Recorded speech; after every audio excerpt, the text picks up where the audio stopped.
Well, it is a delight to see an enthusiastic crowd. I'm delighted you're here tonight and this week and being involved in campaigning for liberty.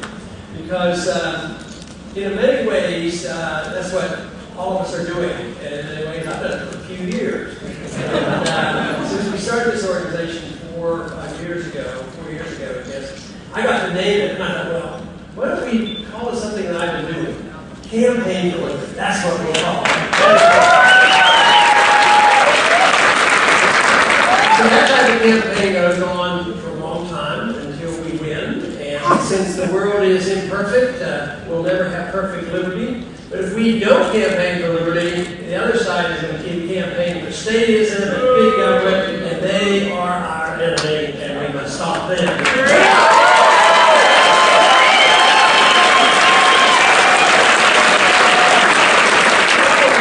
The best success we've had with Campaign for Liberty has been the grassroots effort the Campaign for Liberty has done on making sure that we got the bill at least passed the House of Representatives audit the Federal Reserve.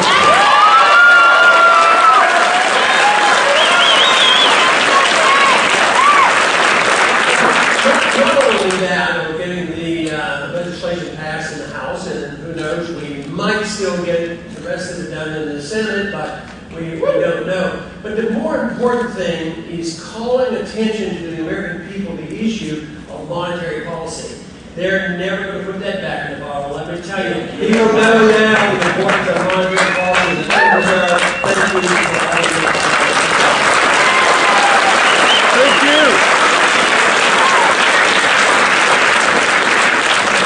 Liberty is the issue, because if you understand liberty, you can apply it to whether it's civil liberties, foreign policy, monetary policy, economic policy. It's all very much the same. But in order to understand how the system works, you have to understand the monetary system. Because big government can't exist without a Federal Reserve.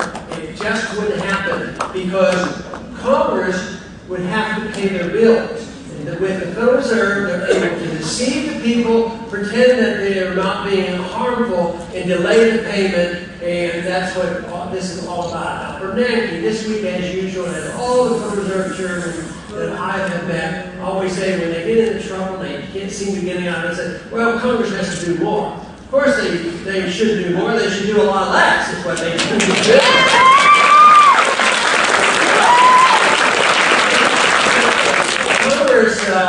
It isn't the Fed against the Congress against the Fed. The Congress created the Fed. The Congress, you know what? They can get rid of the Fed if they want to.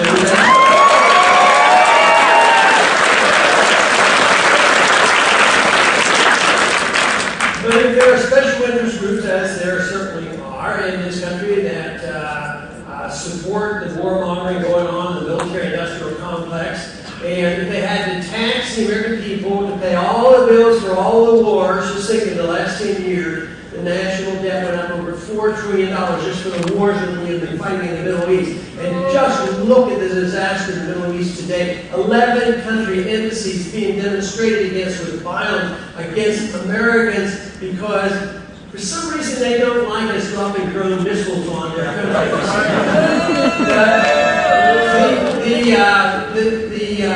this expenditure couldn't happen. And wars couldn't be fought if we had honest money, because people would have to be taxed and they would rebel and say it's a bad investment. But it is so deceitful, and they can delay the inevitable for a long time, but that long time is coming to an end, and that's why our work is so important right now.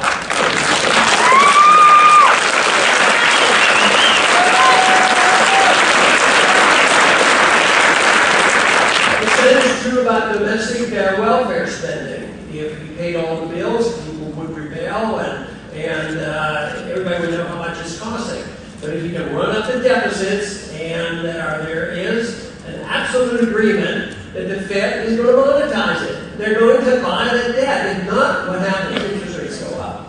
Well, they can borrow for a while, but there's not enough lenders out there, so interest rates would be higher. And this would be hard for the economy. But then all the pressure would be on the people and the Congress to cut the spending and let the people spend the money, not the government. That's right!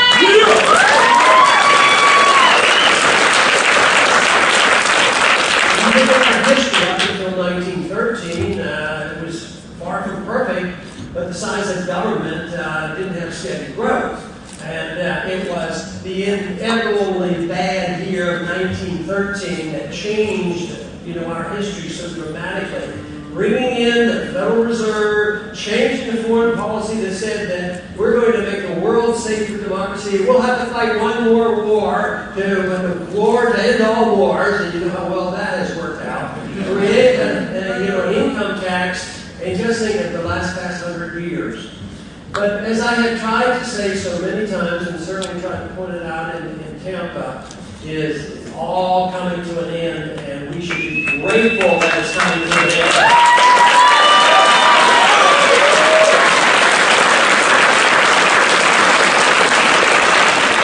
And what brings so much will the Keynesian and socialism, welfareism, and interventionism end is how it's going to end, and how many people are going to prepare, how many of us will be out there, how many will then argue the case for sound money and personal liberty and economic liberty and a sensible foreign policy.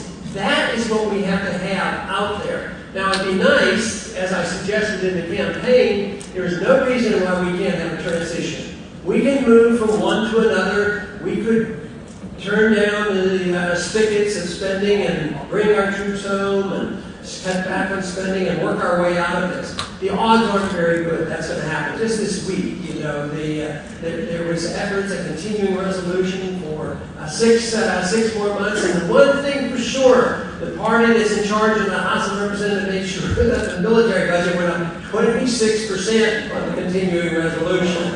See,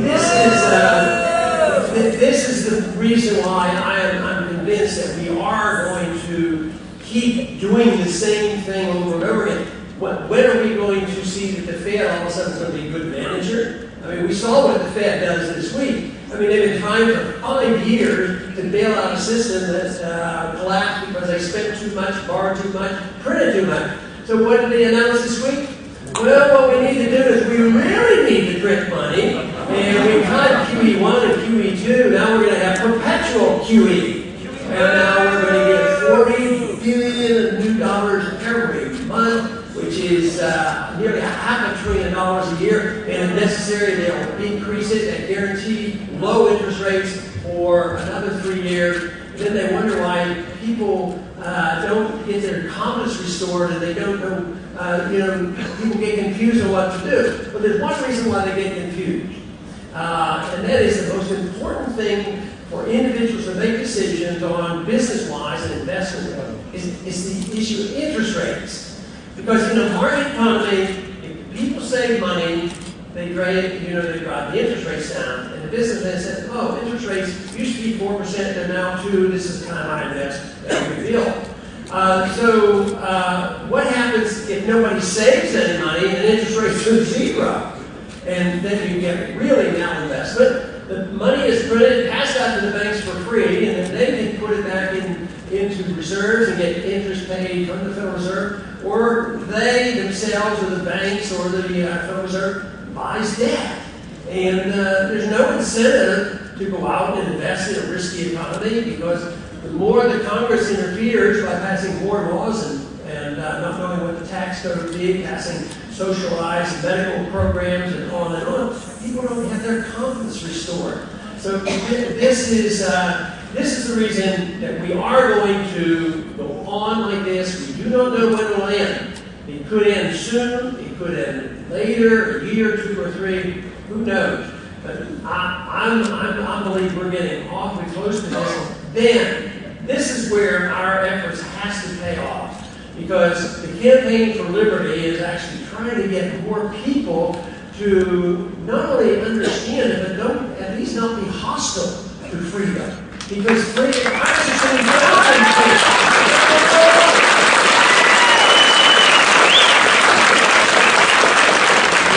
in so many other countries, when they have faced these crises, they end up with dictators. And we have more dictatorial and authoritarian governments than ever before. And not only do they tell you what to smoke and drink and eat, but they're telling you how big your Coca-Cola can be.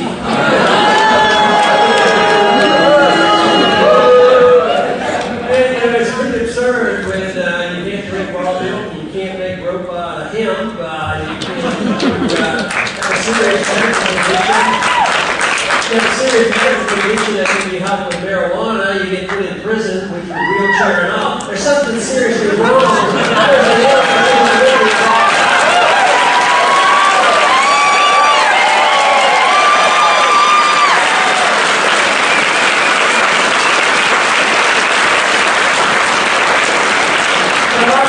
You do, and that's good. That's the good news. There's a lot more out there than you ever realize. A lot more than I ever dreamed of. Because I've often made the comments that I did do a little bit of speaking. I used to practice a lot of speaking because I would go to college campus. I used to be able to get 30 or 40 people on one group on college campus. But now a few more come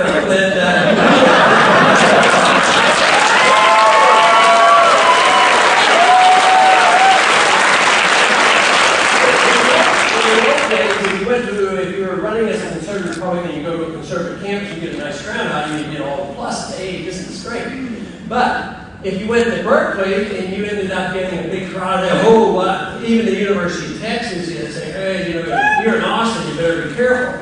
But now with the freedom movement, you can go to a conservative campus and get a large crowd out, and go to Berkeley and get a bigger crowd out.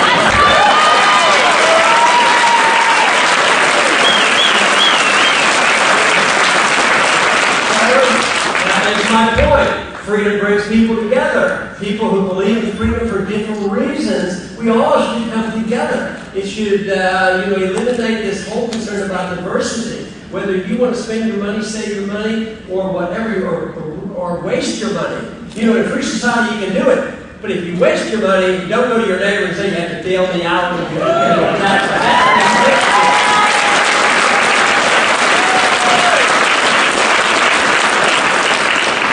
But it truly does bring people together, and that's what I think is so magnificent about it. Not only on the money issue, we understand it on the religious issue. Americans are pretty good, except when they get angry at certain groups and they have to bash them and say, well, they're the cause of the war and all this kind of stuff. But in religion, we have so many different religious beliefs, and we have people, guess what, in a free society, you're even allowed to be an atheist, and we don't put you in prison.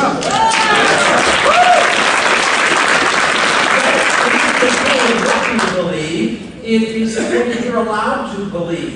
And the other important thing is when you legalize freedom, whether it's personal habits or economic habits, you don't endorse what the people do.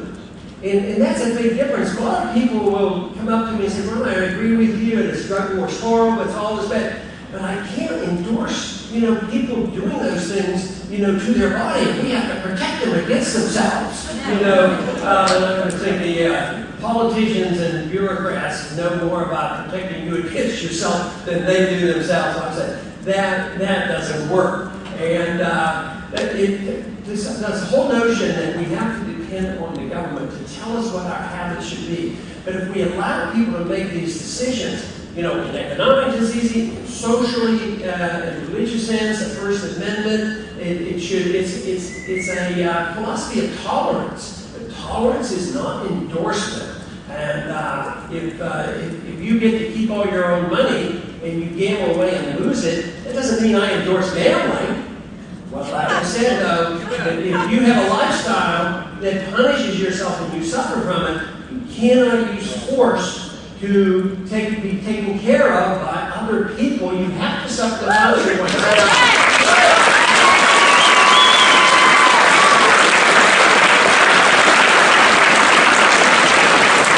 Not only should you suffer the consequences, you should reap the benefits. What if you're frugal and you save and you invest? You should be able to keep the fruits of your labor. That's why the income tax is morally wrong.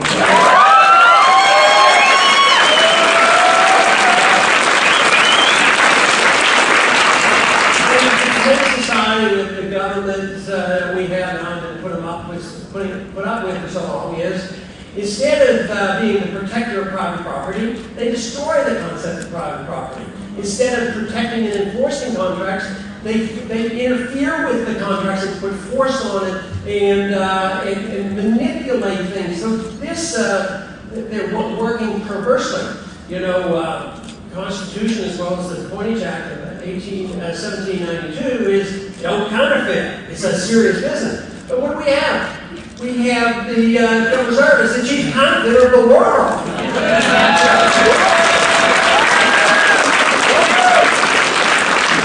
Then we have they have manipulating money and credit. We have people who steal, would like to take care of themselves. Work hard, save some money, put it in the bank, earn some interest. Yeah. 0.5% or 1%. And Bernanke, he was on the air today recognizing this because he's done it to me in the committee when I bring it up. All right, somebody wants to save the money, they don't want to take risk in the stock market, and they want to earn a little interest, and they don't earn, Now, he says, yes, but the health of the economy is more important than making sure that everybody's taken care of. Some people will suffer. So if you're out there on a fixed income or you want to save and you can't earn any interest, and the market rate of interest would be 5 or 6%, that's beside the point because we have to help the economy. Usually the word economy means banks and big corporations and politicians and governments and foreign intervention. That's what it is. That's why we have to attack.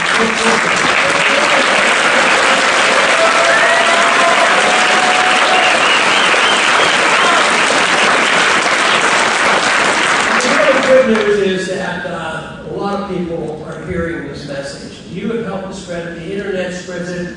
You have had numerous speakers here. The Congress, I was kidding the other day, but it's true, used to be voted by myself as sort of a neat little event, at least wave a flag. Look, here you go. So now I have Justin Marsh and other people, they're voting with me, and I can't have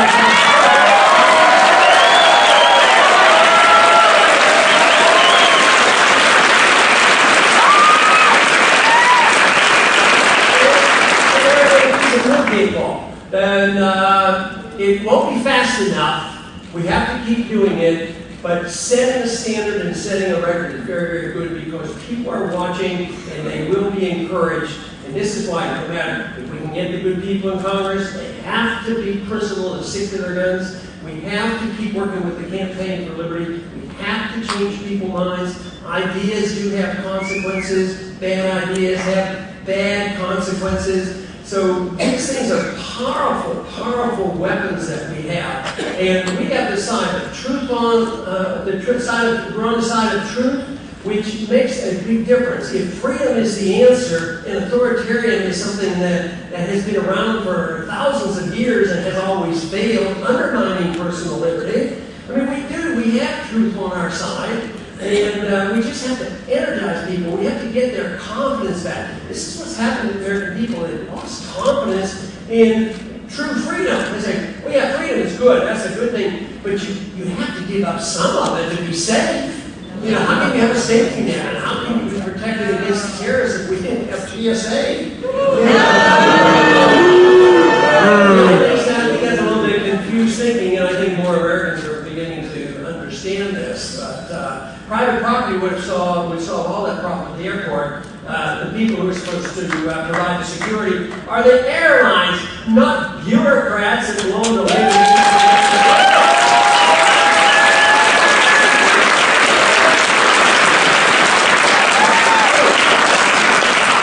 We've given up on the idea of private property and contracts and sound money, but we've been careless on allowing certain small groups of people talk the American people into believing that if you don't support the wars, you don't support the troops, and you're un-American and you're not patriotic.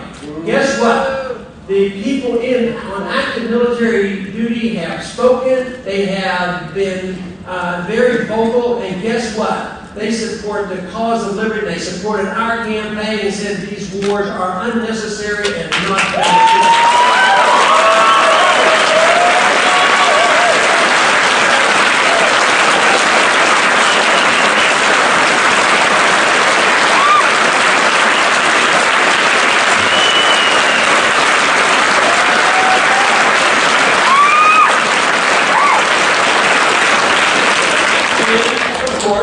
A very good reason to just bring them home. We could. The inability of us to convince more, because to me it seems so logical. If you're out of money and the wars aren't any good and they're not constitutional, we spent $4 trillion we didn't have, and we would have more peace and prosperity by having a foreign policy where we defend our country properly and constitutionally with the permission of the people through the Congress, instead of allowing the President of the United Nations and NATO decided, why shouldn't this be welcomed with open arms?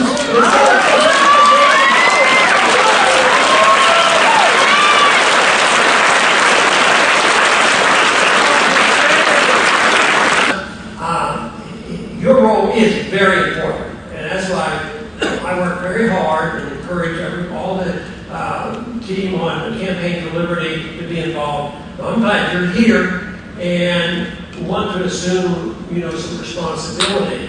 And of course, if you don't have any fun doing it, it can be a real dull job. So have some fun doing it. And one thing that is fun though is being with like-minded people.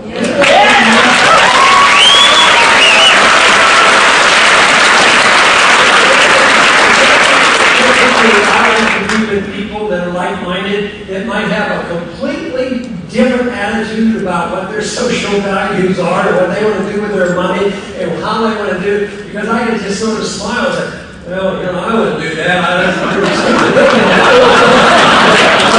It's so neat when you bring these people together and say, it's freedom, it's liberty, that's what we're fighting for.